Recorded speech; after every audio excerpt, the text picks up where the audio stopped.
المجلس الأعلى للقوات المسلحة أو المجلس العسكري هو اللي بيقود الثورة المضادة، هو مجلس فاقد للشرعية، هو مجلس بيروج أجاذيب على رأسها إن هو حمى الثورة، في حين هو دوره الأول والأخير واللي بيلعبوا بنفس سيناريوهات اللي كان مبارك بيتحرك بيها ونفس سيناريوهات مكتب العمليات الانتقالية هو احتواء الثورة ومحاصرة تأثيراتها. فأنا مش شايف أي مشكلة إن المجلس العسكري يتنحى.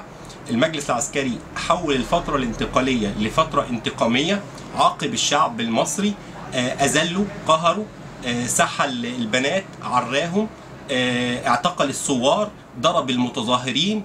عندك لما الجيش نزل وحمى الثورة زي ما قال وجاء انسحب يوم موقعة الجمل، فجأة اختفى الجيش ودخل علينا البلطجية، قتلوا الناس وبوظوا الثورة في اليوم ده.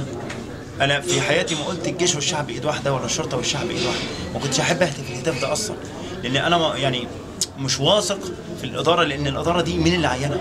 حسني مبارك، مش الشعب المصري اللي عينها. فإذا هي هتمشي بكلام حسني مبارك لما قال إما أنا وإما الفوضى. ولكن أنا من شهر 4 من 8/4 لما دخلوا على الصوت على 500 ثائر وال 22 ضابط بتاع القوات المسلحه اللي جوه اعتصموا مع الشباب وقتلوا ضابط منهم وقتلوا عده وطلعوا نفوا الكلام ده، قلت يسقط حكم العسكر. الحقيقه مش يسقط حكم العسكر بس، سقوط اي سلطه عسكريه قاهره الشعب المصري. لن يهان مصر من بعد الان، واي حد هيتهان هيتضرب من طراطيشه بالجزم. والثوره مستمره لتحرير مصر. مصر لم تتحرك، مصر في خبطه مجموعه من الخونه والعملاء لاسرائيل وامريكا والغرب والدول الراجعيه على راسها السعوديه، وخايفين من الثوره المصريه لانها مش هتتعبى بشوال، وان شاء الله مش هتتعبى بشوال وهتكمل باذن الله.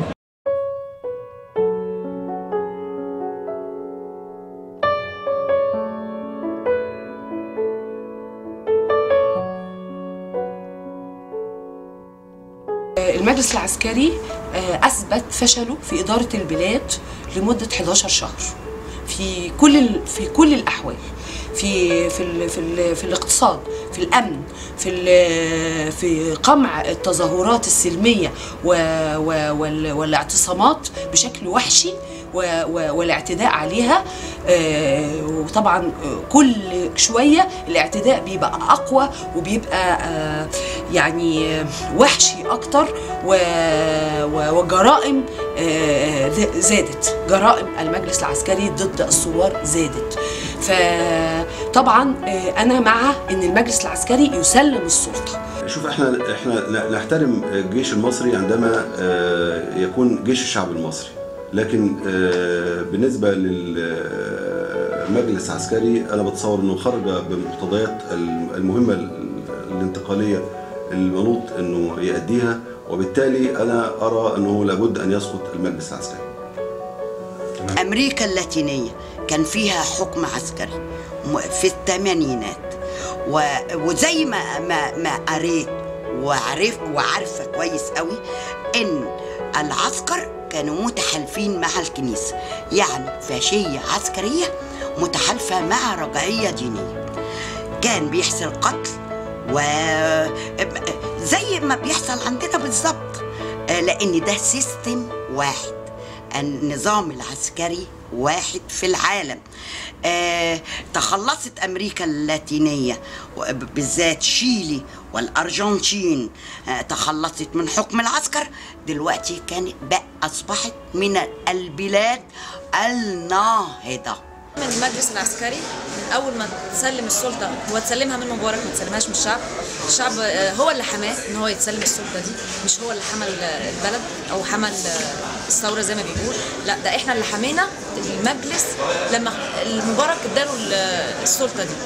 للاسف هو ما خدهاش مننا، احنا حميناه بس بصراحه. مبدئيا انا عايز اتكلم في نقطه بسيطه جدا، الا وهي ان اصلا المجلس العسكري غير شرعي، بمعنى ان المجلس العسكري لما جه بالصدفه او وليد الصدفه. وتعالوا كده نركز في البيان بتاع عمر سليمان يوم الجمعه.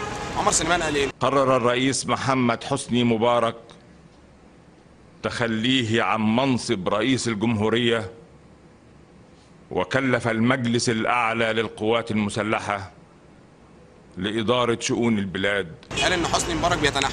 ثم بعد ذلك بيكلف المجلس العسكري. فهنا احنا وقعنا في غلطه لغويه وغلطه قانونيه، ان هو الاول بيتنحى بعد كده بيعينه. طب المفروض الاول يعين المجلس العسكري ثم بعدين يتنحى، فدي غلطه قانونيه ثم كمان غلطه لغويه. ده اولا. ثانيا المفروض احنا كنا ماشيين على دستور 1971. دستور 1971 بيقول ايه؟ في 211 ماده. لم يوجد من اول رقم 1 لرقم 211 اي شيء لا من قريب ولا من بعيد بيتكلم على ان المجلس العسكري ليه شرعيه. يعني المفروض السلطه كانت تسلم يا الا رئيس مجلس الشعب يا الا السلطه تسلم رئيس المحكمه الدستوريه العليا. مش معنى كده ان رئيس مجلس الشعب هو اللي هيحكم البلد، لان رئيس مجلس الشعب اصلا هو سلطه تشريعيه، يعني ما ينفعش يبقى هو الحكومه، ما ينفعش يبقى هو الرئيس، ولكن كان بيمسك الفتره او بيمسك فتره انتقاليه لمده 60 يوم سواء كان رئيس مجلس الشعب او رئيس محكمه الدستوريه العليا. في خلال ال 60 يوم دول بنختار رئيس جديد، وده اللي كان المفروض يحصل.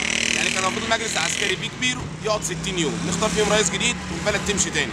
وكان اصلا الدستور بتاعنا محتاج تعديلات بسيطه، يعني كنا محتاجين نعدل فيه 20 ماده 15 ماده ميبي بالكتير مثلا 25 ماده، لكن ما كانش متطلب اصلا ان احنا نخلي الدستور كله ينهار. حتى لما نيجي نعمل دستور جديد هنفوجئ ان اصلا معظم المواد دي بتتكرر تاني، باستثناء طبعا 20 30 ماده فعلا محتاجين ان هم يتغيروا. لحد ما طلعنا في يوم 8 يوم 10 و9 فبراير و8 قبل سقوط الرئيس المخلوع بأيام، ونقول فيها الشعار العبقري الجيش والشعب ايد واحده.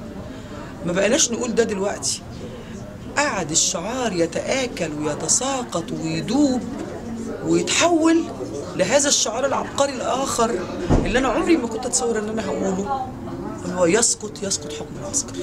كده أنا شايف المشكلة بقاء المجلس العسكري في الحكم، لأن كل ما يفعله هو قتل المصريين والتآمر على الثورة وتنظيم المظاهرات الفاشلة بتاعت العباسية بتاعت سبايدر وبتاعت توفيق عكاشة اللي بيهتفوا باسم مبارك. هؤلاء الخونة ينبغي عزلهم، يسقط حكم العسكر. ببص ورايا لقيت الناس كلها بتجري، ولقيت عدد مهول من عساكر الجيش بيجروا علينا بالعصيان.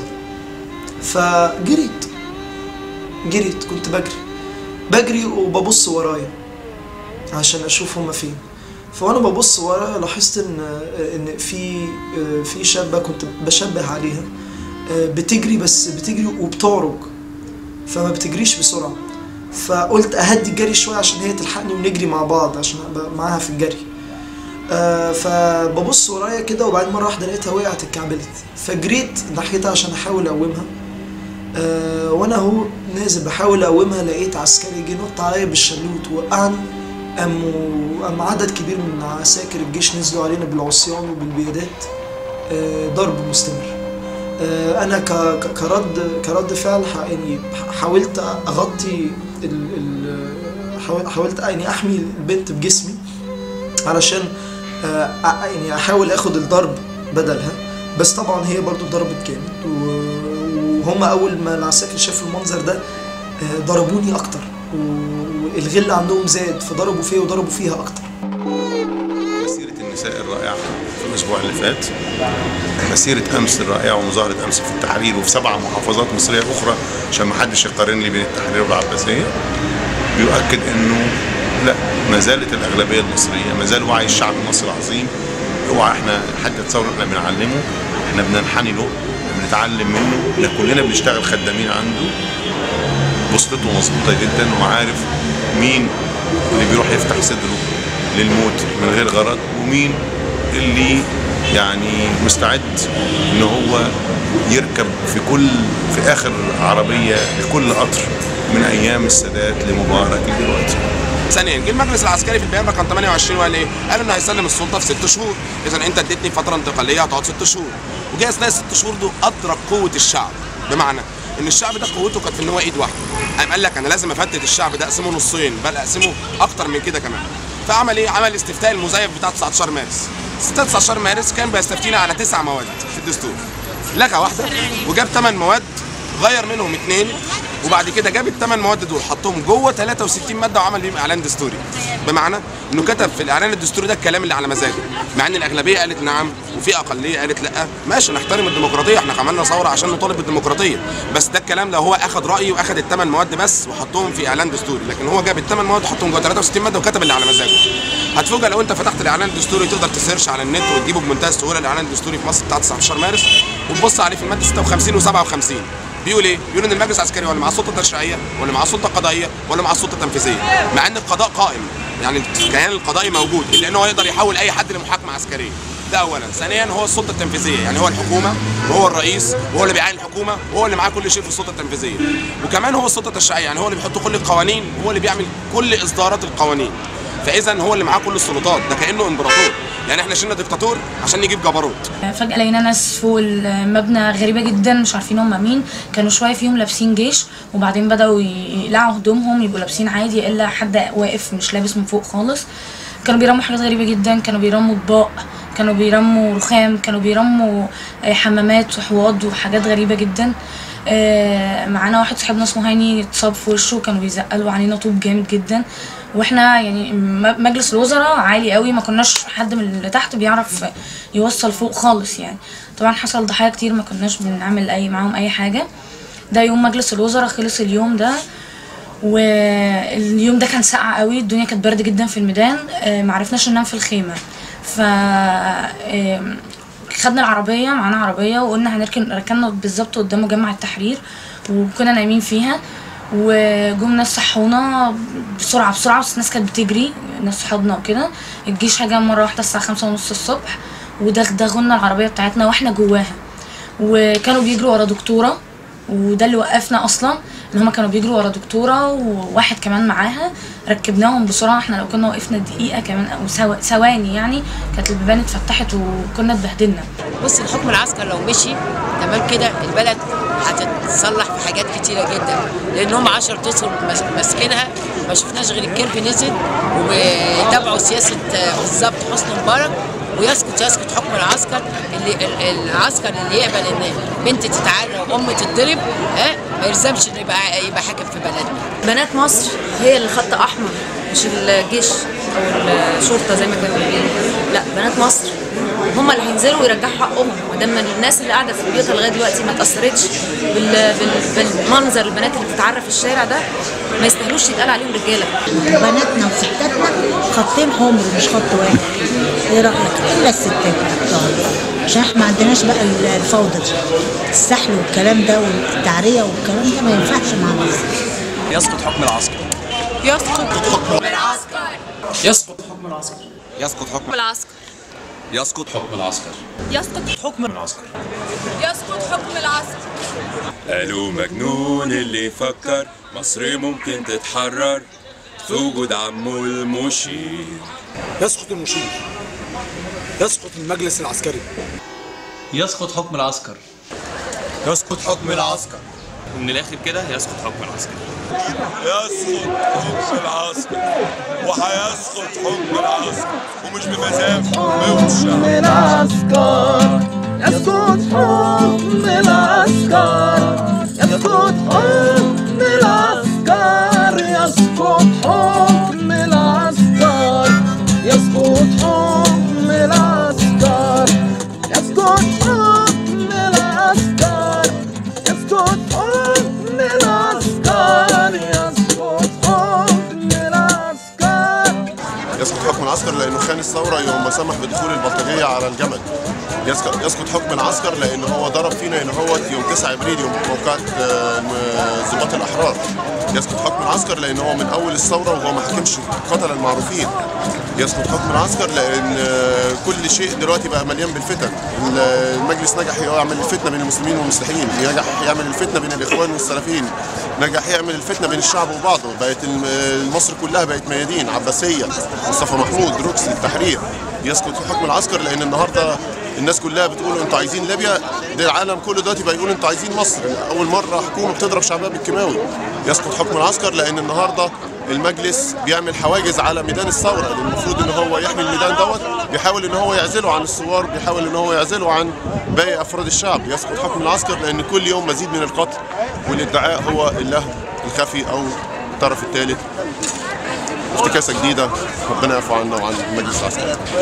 كان في ناس بتجري ورا عسكري، فجريت وراهم عشان احاول اخليهم ما يضربوش العسكري اللي هم مسكوه. وبعد كده ببص لقيت العساكر بقى كتروا علينا من كل ناحيه. حاولت افهمهم استنوا اعرفوا احنا عايزين ايه، استنوا افهموا احنا عايزين ايه. ابتدوا يضربوا فيا، وقعوني على الارض، ابتدوا يضربوا فيا. طول ما انا على الارض وطول ما انا كل بعد 10 دقايق ممكن اروح في غيبوبه دقيقتين 3، فلاقيه افتح عيني فلاقي العساكر بتقول لبعض ده لسه ما ماتش، ويفضلوا يكملوا عليا ضرب، لسه ما ماتش ويفضلوا يكملوا عليا ضرب. انا لولا ان انا كنت سامع ان العساكر دي بتتكلم عربي، انا ما كنت قلت ان الناس دي مش مصريين. الحاجه الوحيده اللي انا بقولها لكم، شغلوا مخكم بجد، وفكر كويس مين الصح ومين الغلط، واحسبها صح. وانا متاكد ان مصريتك ووطنيتك هتخليك تختار انك تكون معانا في الميدان، تكون معانا في الشارع مع الثوار، مش البلطجيه زي ما هما بيقولوا علينا. يسقط حكم العسكر. يسقط حكم العسكر. يسقط حكم العسكر. يسقط حكم العسكر.